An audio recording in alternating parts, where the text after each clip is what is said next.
নমস্কার বন্ধুরা, Rupa's simple and daily life চ্যানেলে আপনাদের সবাইকে অনেক অনেক স্বাগত জানিয়ে আমি আজকের রেসিপি শুরু করছি। আমার আজকের রেসিপি হলো চিচিঙ্গে বড়ির পোস্ত। নিরামিষ একটা পদ, অতি সহজে। পোস্ত মানেই তো লোভনীয়, সুন্দর একটা রেসিপি। কিভাবে আমি তৈরি করলাম সেটাই আপনাদের সাথে শেয়ার করব। বড়ি আর চিচিঙ্গে দিয়ে আলু দিয়ে পোস্ত তৈরি করেছি। যদি রেসিপিটা ভালো লাগে একটা লাইক কমেন্ট করে আমাকে অবশ্যই জানাবে। নতুন বন্ধুরা যারা আমার চ্যানেলে দেখছেন তারা কিন্তু আমার চ্যানেলটাকে সাবস্ক্রাইব করে আমার পাশে থাকবে। তাহলে দেখতে থাকুন আমার আজকের রেসিপি। আমি গ্যাসে কড়াই বসিয়ে তেল দিয়ে দিয়েছি। এটা আমার রাইস ব্র্যান অয়েল। এবার আমি প্রথমে কয়েকটা বড়ি আগে ভালো করে ভেজে নেব।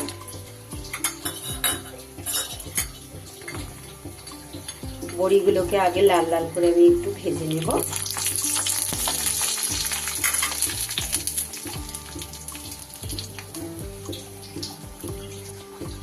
বড়িগুলো কিন্তু আমার ভাজা হয়ে গেছে। বড়িগুলো কিন্তু আমার ঘরে তৈরি করা। শীতকালে আমি এগুলো দিয়ে রাখি, সারা বছর খাওয়া যায়। বড়িগুলো আমি এবার তুলে নেব। এই বড়ি ভাজার তেলেই দিয়ে দিচ্ছি একটু কালো জিরে ফোড়ন। ফোড়নটা হয়ে গেছে। এবার এই ফোড়নের ওপর দিয়ে দেবো আমি কেটে রাখা আলু। আগে থেকে কেটে ধুয়ে রেখেছিলাম। আলুগুলোকে এবার একটু ভালো করে ভেজে নিই। আলুগুলো আমার খুব লাল লাল করে ভালোই সুন্দর করে ভাজা হয়ে গেছে। এবার আমি এর উপরে দিয়ে দেবো আগে থেকে কেটে ধুয়ে রাখা চিচিঙ্গে। চিচিঙ্গেতে জলের বোঝা আপনারা সবাই জানেন। অনেক জল বেরোবে চিচিঙ্গে থেকে। চিচিঙ্গেটাও একটু আলুর সাথে ভালো করে ভেজে নেব। চিচিঙ্গে থেকে কত জল বেরিয়েছে দেখুন বন্ধুরা। আমি এবার একটা একটু চাপা দিয়ে দেবো, জলটাও মরবে আর সিদ্ধ হয়ে যাবে। চাপা খুলে রেখে নিই কতটা ভাজা হলো।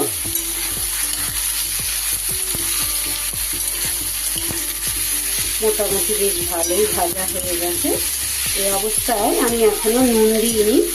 এবার দিয়ে দেবো একটু নুন। আজকে রেসিপিটায় কিন্তু বন্ধুরা আমি একটু হলুদ ব্যবহার করব না। পোস্ততে আমরা সচরাচর হলুদ খাই না।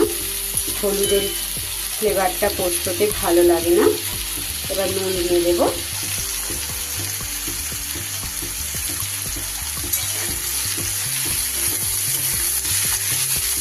নুন দেওয়ার সাথে সাথে আরো জল ছাড়বে।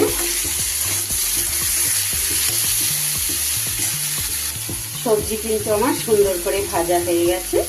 এবার দিয়ে দেবো আমি শিলে বেটে নিয়েছি বন্ধুরা। শিলে বাটার মশলার স্বাদ তো আলাদা রকম হয়, আপনারা জানেন। এটা দুটো কাঁচা লঙ্কা আর 2 চামচ, বড় চামচের 2 চামচ পোস্ত। পোস্তটা দিয়ে কিন্তু আমি কষাবো না, এতে পোস্তর স্বাদ চলে যায়। দিয়ে দেব শিল ধোয়া জলটা। আরও একটু মশলার বাটি ধোয়া জলটা অ্যাড করে দিলাম। এবার খুব ভালোভাবে সবকিছু মিশিয়ে দেব। আর একটু জল আমার এতে দিতে হবে, কারণ বড়িগুলো আছে, বড়িতে আমার জল টেনে নেবে।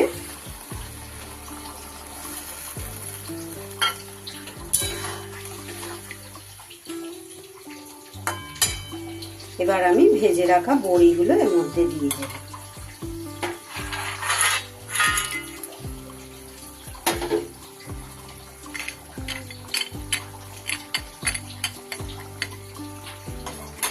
দিয়ে দেব 2টো চেরা কাঁচা লঙ্কা। এবার একটু চাপা দিয়ে দেব বড়িগুলো সেদ্ধ হওয়ার জন্য। ঢাকাটা খুলে দেখে নেব আলুগুলো সিদ্ধ হয়েছে নাকি। আলুগুলো কিন্তু একদম সিদ্ধ হয়ে গেছে। আর বড়িতেও কিন্তু আমার বড়িগুলো দেখুন সুন্দর নরম হয়ে গেছে। এই অবস্থায় আমি নামিয়ে নেব। কারণ ঠান্ডা হলে কিন্তু একদম রেসিপিটা গা মাখা হয়ে যাবে, কারণ বড়িগুলোতে আরও কিন্তু গ্রেভি টেনে নেবে। তৈরি হয়ে গেল আমার চিচিঙ্গে বড়ির পোস্ত। একদম নিরামিষ রেসিপি এটা। নিরামিষ দিনে আপনারা অতি সহজে এভাবে তৈরি করে ফেলতে পারবেন।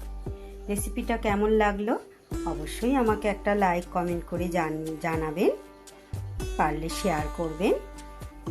আর যদি ভালো লাগে রেসিপিটা তাহলে এখানেই শেষ করছি। সবাই আপনারা খুব ভালো থাকবেন, সুস্থ থাকবেন। ঈশ্বর আপনাদের সকলের মঙ্গল করুন। পুরো ভিডিওটা দেখার জন্য আপনাদের অনেক অনেক ধন্যবাদ। তাহলে আজ আসি, আবার ফিরে আসবো আগামী দিন অন্য কোনো রেসিপি বা ভিডিওর সাথে। ধন্যবাদ।